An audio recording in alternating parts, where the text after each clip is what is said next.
Hi to all. So ఈ వీడియోలో వచ్చేసి మనం ఫీ రింబర్స్మెంట్ ఎవరికి వస్తుంది, ఎవరికి రాదు, అన్ని కేటగిరీస్ వాళ్ళకి వస్తుందా రాదా, ఎలిజిబిలిటీస్ ఏంటి అనే దానికోసం మనం ఈ వీడియోలో డిస్కస్ చేద్దాం. సో ఫస్ట్ అయితే ఒకటి చెప్తాను వినండి. ఫీ రింబర్స్మెంట్కి కావాల్సిన ఎలిజిబిలిటీ అనేది ఒకటి ఉంటుంది, ఎలిజిబిలిటీ క్రైటీరియా అనేది.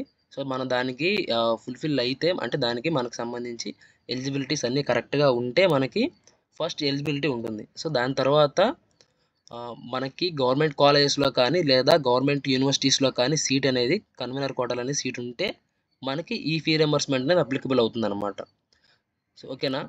సో ఈ రెండైతే గుర్తుపెట్టుకోండి. మనకి ఫస్ట్ ఎలిజిబిలిటీ ఉండాలి, దాంతోపాటు గవర్నమెంట్ యూనివర్సిటీలో కానీ గవర్నమెంట్ కాలేజ్లో కానీ కన్వీనర్ కోటాలో సీట్ అనేది ఉండాలి. సో దీనికి సంబంధించిన ఎలిజిబిలిటీస్ అట్లాగే ఇన్ఎలిజిబిలిటీ అనేది మొత్తం చూద్దాం ఇప్పుడు. సో ఫస్ట్ అయితే మీరు ఒకవేళ మీరే చెక్ చేసుకోవాలనుకుంటే మనకి జ్ఞానభూమి అనే పోర్టల్ ఉంది, మీరు ఇందులోకి వచ్చి లాగిన్ అయి చూసుకోవచ్చు. సో డిగ్రీలో స్కాలర్షిప్ పడిన వాళ్ళు ఆల్రెడీ మీకు ఇందులో మీరు రిజిస్టర్ అయి ఉంటారు. సో రిజిస్టర్ అయి ఉంటే మీకు ఎంత ఇన్కమ్, అదే మీకు ఎంత స్కాలర్షిప్ పడింది అనేది మీరు ఇక్కడ ఆల్రెడీ చెక్ చేసుకొని ఉంటారు. సో ఇప్పుడు తెలియని వాళ్ళకైతే కొత్తగా ఉంటే చెప్తున్నాను, చూడండి. తెలిసిన వాళ్ళైతే అవసరం లేదు. సో ఫస్ట్ అయితే మనకి స్కాలర్షిప్ అనేది రెండు విధాలుగా ఉంటుంది, ఆర్టీఎఫ్, ఎంటీఎఫ్ అనేది. సో ఈ రెండింటి కోసం మాట్లాడుకుందాం. ఆర్టీఎఫ్ అనేది ట్యూషన్ ఫీ అనమాట, తర్వాత ఎంటీఎఫ్ అనేది మనకి మెయింటెనెన్స్ ట్యూషన్ ఫీ. సో ఇది వచ్చేసి ఆర్టీఎఫ్ అయితే ఎంత ఉందో అంత అనేది మనకి కాలేజ్ అకౌంట్కి అయితే క్రెడిట్ అవుతుంది. ఎంటీఎఫ్ అనేది మనకి మన మదర్ అకౌంట్కి అయితే క్రెడిట్ అవుతుంది అనమాట. సో ఇది వాళ్ళు పెట్టిన స్కీమ్ ఇది. సో నేను ప్రస్తుతం ఇప్పుడు మీ సీనియర్ బ్యాచ్ కాబట్టి మాకు ఎలా ఉందనేది నేను మీకు లాస్ట్లో చెప్తాను. సో ఫస్ట్ అయితే ఇక్కడ చూద్దాం. స్కీమ్ అయితే మాత్రం ఇదనమాట మనకి స్కాలర్షిప్ సంబంధించి. సో ఆర్టీఎఫ్ అంటే మనకి ట్యూషన్ ఫీ, పర్టికులర్గా మనం ఏ కోర్స్ అవుతున్నామో ఆ కోర్స్కి ఎంత ఫీ అనేది ఉంది అనే దానికోసం ఆర్టీఎఫ్ కింద మనకి అమౌంట్ అనేది రిలీజ్ అవుతుంది. సో ఎంటీఎఫ్ వచ్చేసి మన మెయింటెనెన్స్, అంటే మన హాస్టల్స్లో ఉంటే మన హాస్టల్ ఫీ అనేది మనకి ఇంతకుముందు డిగ్రీలో కానీ ఇంకా కింద ఎడ్యుకేషన్లో మనకి వచ్చేది కదా, ఆ టైప్ అనమాట. అంటే వసతి దీవెన లెక్క అనమాట. సో అర్థమైంది కదా స్కీమ్ అయితే ఇది. తర్వాత వచ్చేసి ఎలిజిబుల్ ఎవరు అని చెప్పి చూసుకుందాం. ఎలిజిబుల్ ఎవరు అని చెప్పి చూసుకుంటే మనకి ఇక్కడ 3 ఆప్షన్స్ అయితే ఇచ్చారు. ఎడ్యుకేషన్ డీటెయిల్స్ ఉన్నాయి.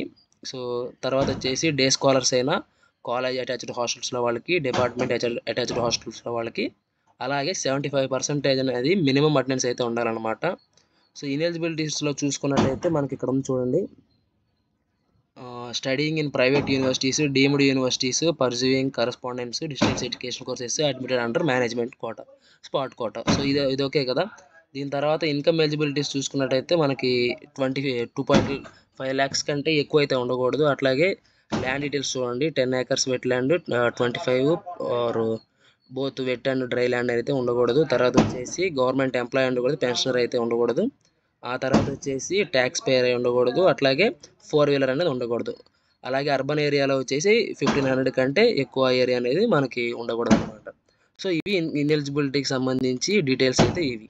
సో దీని ప్రకారం ఏంటంటే ఈ ఇన్కమ్కి సంబంధించి ఈ డీటెయిల్స్ కనుక మనం మ్యాచ్ అవ్వకపోతే మన ప్రొఫైల్ అనేది, సో మనకి ఎలిజిబిలిటీ అనేది ఇవ్వడు. ఓకేనా. ఒకవేళ గవర్నమెంట్ యూనివర్సిటీస్లో కానీ కాలేజ్లో కానీ మనకి సీట్ వచ్చినా కూడా ఈ ఎలిజిబిలిటీ లేకపోతే మనం అడ్మిషన్ టైంలో కట్టుకోవాల్సి ఉంటుంది. సో ఇదైతే గుర్తుపెట్టుకోండి. మీకు డిగ్రీలో వచ్చింది కానీ ఎంఎస్సీలో వస్తుందని చెప్పిన థాట్లోనే మీరు ఉన్నారు. ఒకవేళ ఎంఎస్సీకి వచ్చేసరికి మీ ల్యాండ్ డీటెయిల్స్ కానీ లేదా ఇన్కమ్ డీటెయిల్స్ కానీ మ్యాచ్ అవ్వకపోతే, అవి ఎక్కువ ఉండటం వల్ల మీకు ఆ ఫీ రింబర్స్మెంట్ రాకపోతే మీరు జాయిన్ అయిన తర్వాత కట్టుకోవాల్సి ఉంటుంది అనమాట. సో ఇదైతే గుర్తుపెట్టుకోండి.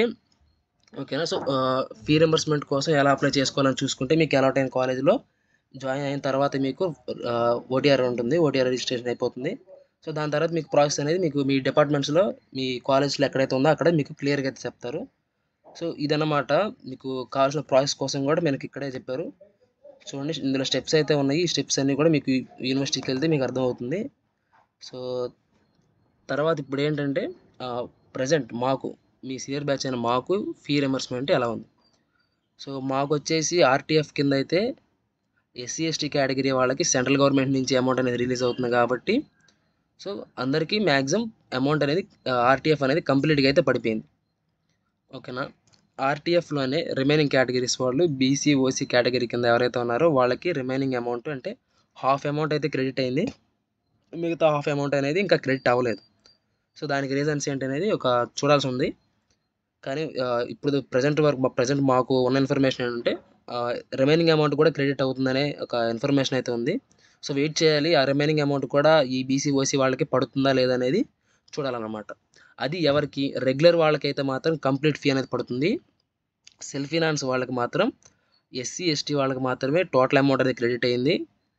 బీసీ ఓసీ వాళ్ళకి టోటల్ అమౌంట్ని క్రెడిట్ అవ్వలేదు ఆర్టీఎఫ్ కింద. అర్థమైంది కదా.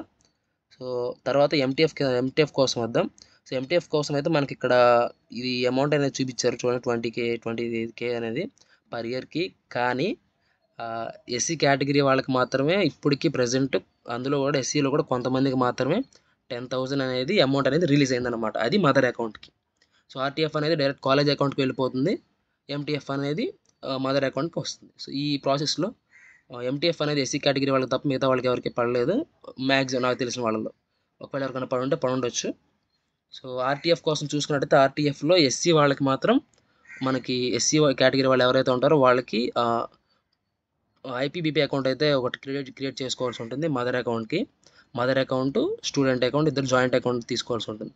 సో రిమైనింగ్ కేటగిరీస్ వాళ్ళు కూడా జాయింట్ అకౌంట్ని మెయింటైన్ చేయాల్సి ఉంటుంది. ఆ జాయింట్ అకౌంట్ని కాలేజ్ వాళ్ళకి ఇస్తారు. సో ఆ కాలేజ్ వాళ్ళకి ఇచ్చే జాయింట్ అకౌంట్ ఏంటంటే ఆర్టీఎఫ్ పడుతుంది కదా, దానికోసం రిమైనింగ్ కేటగిరీస్ వాళ్ళకి. అదే ఐపీబీపీ వాళ్ళు అయితే ఆ అమౌంట్ని కాలేజ్కి కట్టాల్సి ఉంటుంది. సో ఐపీబీపీ వాళ్ళు ఏంటంటే అమౌంట్ అనేది వాళ్ళ అకౌంట్లో రిలీజ్ అవుతుంది, వాళ్ళు ఆ అమౌంట్ని డ్రా చేసుకొని కాలేజ్ కడతారు. అర్థమైంది కదా. ఈ ఆర్టీఎఫ్లో వచ్చేసి రిమైనింగ్ కేటగిరీస్ అందరికీ కూడా కాలేజ్ అకౌంట్లోనే పడుతుంది. ఓన్లీ ఎస్సీ వాళ్ళకి మాత్రమే మదర్ అకౌంట్లో పడుతుంది, అంటే జాయింట్ అకౌంట్లో పడుతుంది. ఆ జాయింట్ అకౌంట్లో పడిన అమౌంట్ని తీసి కాలేజ్ కట్టాల్సి ఉంటుంది. అర్థమైంది కదా. సో ప్రజెంట్ మాకు ఉన్న సిచ్యువేషన్ అయితే ఇది. బీసీ ఓసీ వాళ్ళకి ఆర్టీఎఫ్ అనేది ఇంకా సగం అమౌంట్ అయితే రిలీజ్ అవ్వాలి. అది రిలీజ్ అవుతుందని అనుకుంటున్నాము. ఒకవేళ అవ్వకపోతే మాకు ఇంకా ఈ ఇయర్ ఎండింగ్ లోపు తెలిసిపోతుంది. ఎంటీఎఫ్ కోసం అయితే ఎంటీఎఫ్ అయితే ఇంకా ఎవరికి రిలీజ్ అవ్వలేదు, ఎస్సీ కేటగిరీ వాళ్ళకి రిలీజ్ అయింది. సో ప్రజెంట్ అయితే స్కాలర్షిప్ కోసం మ్యాక్సిమం అన్ని డీటెయిల్స్ అయితే కవర్ చేశాను. ఒకవేళ మీకు ఇంకా ఏదైనా డీటెయిల్స్ కావాలి, తెలుసుకోవాలి అని ఏదైనా ఉన్నట్టయితే మీరు కింద కమెంట్ చేయండి, నేను ప్రతి ఒక్క కమెంట్కి రిప్లై ఇస్తాను.